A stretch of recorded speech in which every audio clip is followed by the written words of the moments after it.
साथियों नमस्कार। मैं आज बिहार के 60 से 70 हज़ार एनआईएस से डीएलएड करने वाले शिक्षकों का जो आज ज्वलंत समस्या है उस मुद्दे पर हम कुछ बात करना चाहेंगे। साथियों, आप लोगों को यह जानकारी होगा कि मेरे द्वारा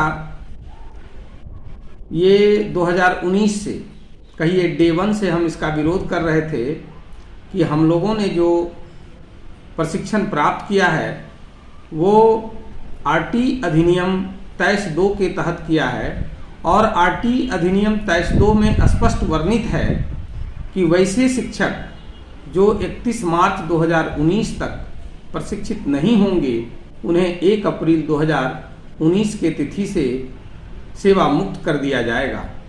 जब हम लोग का परीक्षा फल आया, हम लोगों का सेवा पुस्तिका संधारण किया जाने लगा और जो मार्कशीट और अंक पत्र प्रमाण पत्र में जो अंकित तिथि है उस तिथि को ही विभाग के द्वारा प्रशिक्षण प्राप्त करने की तिथि को मान करके जब प्रशिक्षित वेतन निर्धारण किया जाने लगा, उस दिन से मैं इसका विरोध कर रहा हूं और मैं धन्यवाद देना चाहता हूं अपने कुछ साथियों को, झाझा के साथियों को जो मेरे साथ कंधा से कंधा मिलाकर काम किया।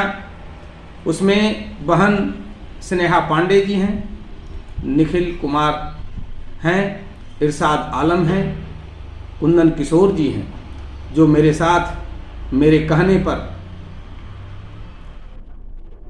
एनआईएस के प्रधान कार्यालय नोएडा जाकर काफ़ी मेहनत करने के बाद, परिश्रम करने के बाद, अनुनय विनय करने के बाद एक लेटर हम लोगों ने निकलवाया और उस लेटर में स्पष्ट हम लोगों ने वहां पूछा कि जब आरटी अधिनियम के तहत हम लोगों का प्रशिक्षण 31 मार्च 2019 तक ही पूर्ण हो गया तो किस आधार पर उस तिथि के बाद हम लोगों का सेवा पुस्तिका संधारण किया जा रहा है।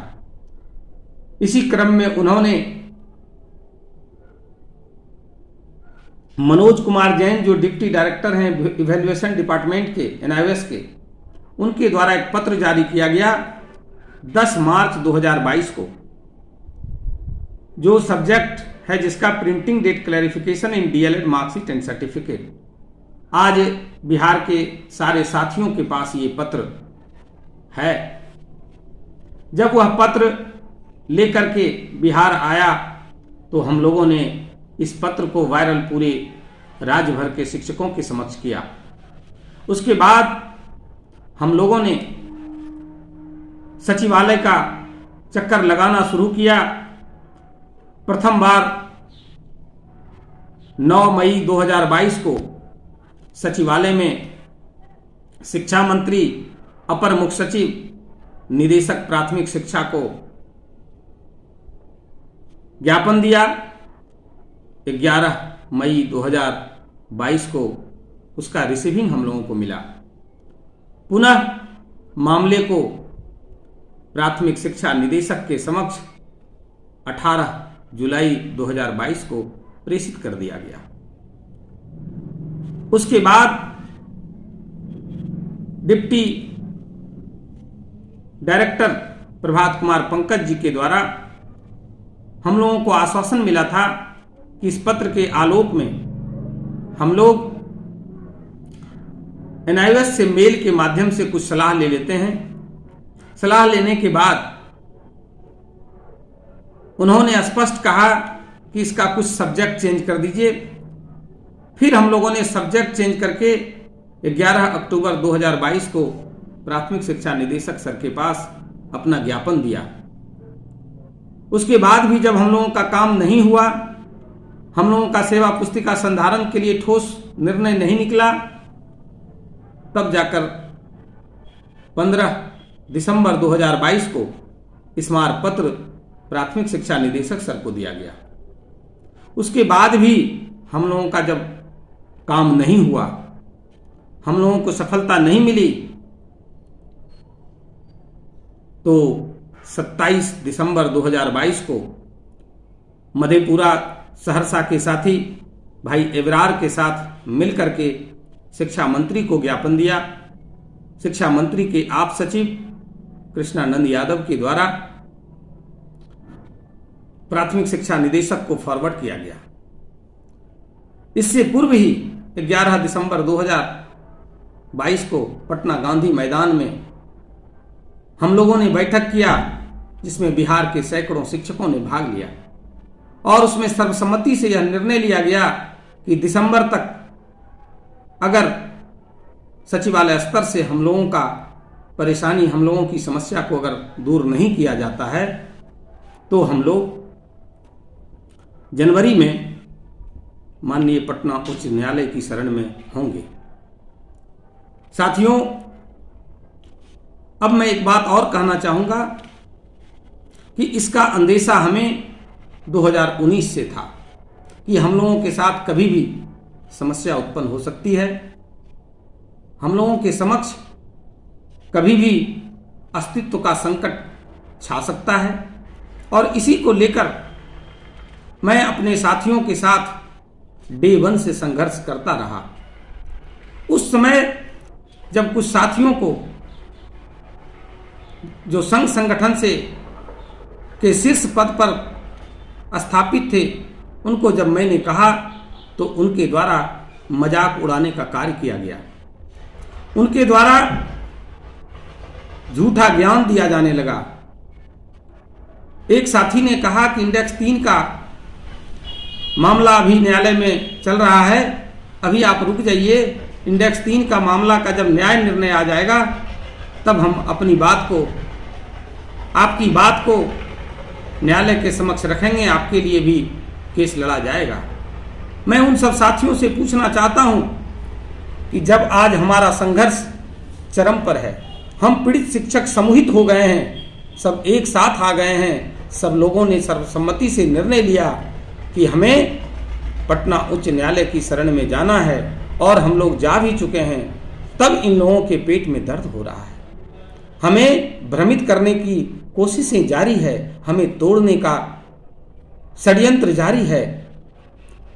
आप लोग सभी साथी से मैं विनम्र आग्रह करता हूं कि NIOS से DLED करने वाले तमाम शिक्षकों के समक्ष सिर्फ और सिर्फ एक ही समस्या है और वह समस्या है RT अधिनियम 23(2) का पालन अक्षरशः किया जाए।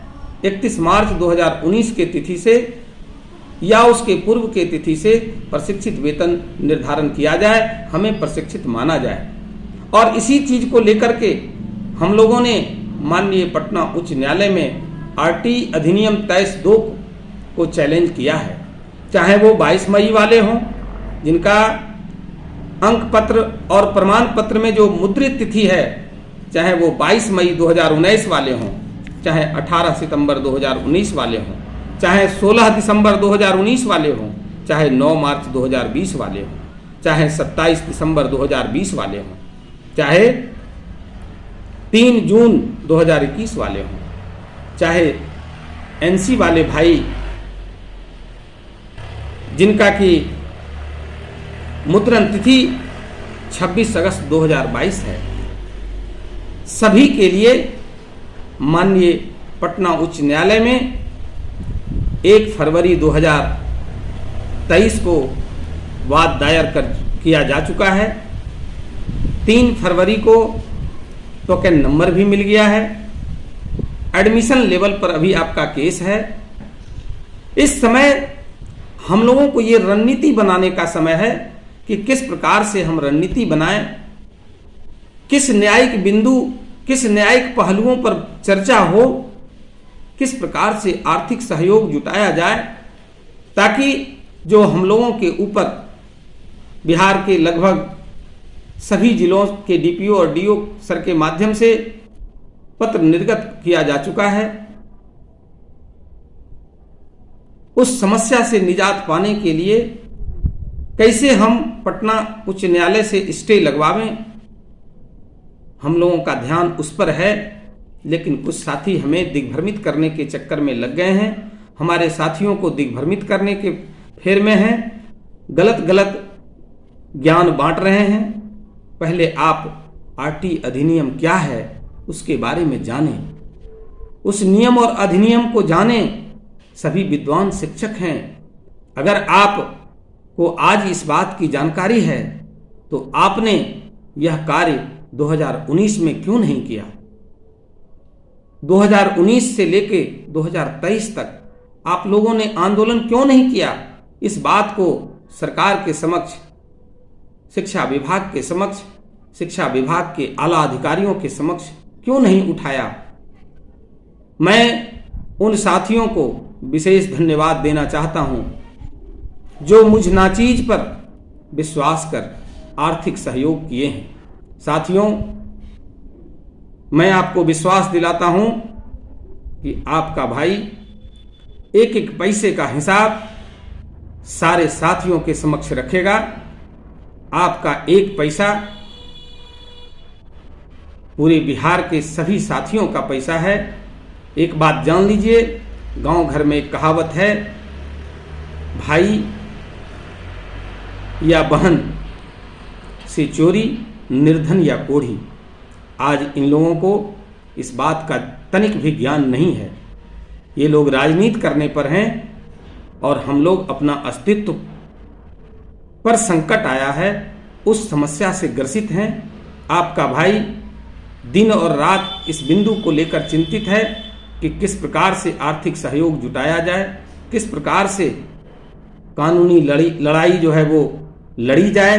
हम लोगों को भारत सरकार से, एनसीटी से, शिक्षा विभाग से, एनआईओएस से, सारे से लड़ना है। और ऐसे समय में, इस विपत्ति के समय में कुछ लोग अपना राजनीति चमका रहे हैं, कुछ लोग हमें भटकाने की कोशिश कर रहे हैं कि पंकज सर किस डेट में पास किए हैं। एनआईओएस वाले सभी साथी को मैं पुनः बता देना चाहता हूं कि आप जिस तिथि से भी प्रशिक्षित वेतन ले रहे हैं वो गलत दिया जा रहा है। आप तब तक सुरक्षित नहीं हैं जब तक कि 31 मार्च 2019 या उसके पूर्व के तिथि से प्रशिक्षित वेतन नहीं ले रहे हैं। उन ज्ञान देने वालों को पूछिए कि आज आप जाग गए, आज आप ज्ञान दे रहे हैं, इससे पूर्व आप कहां थे? सभी साथियों से मैं आग्रह करना चाहूंगा कि 26 फरवरी 2023 को पटना के ऐतिहासिक गांधी मैदान में गांधी मूर्ति के समीप जरूर आएं। आकर के आप अपनी बातों को रखें, आप अपनी समस्याओं से रूबरू हों। सारा हिसाब किताब जो भी लेना हो और आगे की रणनीति आप किस प्रकार से बनाएंगे, आपका दिशा और दशा वहीं से तय होगा। हमें अभी लड़ने की जरूरत है, लेकिन इस विपदा की घड़ी में भी कुछ लोग हमें भटकाने के चक्कर में हैं। आप सभी विद्वान शिक्षक हैं। अब हम लोगों के प्रयास से इतना तो जरूर हो गया कि हम लोगों की समस्या हर शिक्षकों के जुबान पर है कि एनआईएस वाले के साथ कुछ समस्या है। आप अपने आप से पूछिए, आप उनसे पूछिए कि यह जो समस्या शिक्षकों के हर शिक्षकों तक पहुंच गया है, यह किसका देन है? आप लोग जो अचानक से अभी जो भटकाने की कोशिश कर रहे हैं, याद कीजिए ना, सुप्रीम कोर्ट की लड़ाई में किस प्रकार से बंदरबांट हुआ। कुछ लोग उसको दुकानदारी बना दिए थे, आज भी कुछ लोग उसको दुकानदारी बनाने के फेर में हैं। उन लोगों से पूछिए कि आज तक जो लोग भी चंदा या सहयोग राशि लिए थे, कोई प्रत्येक दिन 24 घंटे में एक बार उसकी सूचना सभी ग्रुपों में, सभी आम शिक्षकों में दिए थे क्या? आज कितना राशि, कितने साथी सहयोग के रूप में दे रहे हैं, इसकी सूचना प्रत्येक दिन दी जा रही है। फिर भी लोगों के द्वारा गलत आंकड़ा प्रस्तुत किया जाता है। हमारे साथी अब जाग चुके हैं, उनको सारा नियम और अधिनियम की जानकारी हो गई है। वो अब किसी के भ्रम जाल में फंसने वाले नहीं हैं। अब तो मुखर होकर हमारे सारे साथी मुकाबला करते हैं, ये मुझे देखने को मिल रहा है। मुझे इस बात का बहुत खुशी है कि इस विपरीत परिस्थिति में भी न्यायिक लड़ाई हेतु प्रत्येक दिन लोग आगे बढ़कर सहयोग कर रहे हैं। इन्हीं चंद शब्दों के साथ मैं अपनी वाणी को विराम देता हूँ। नमस्कार, जय हिंद,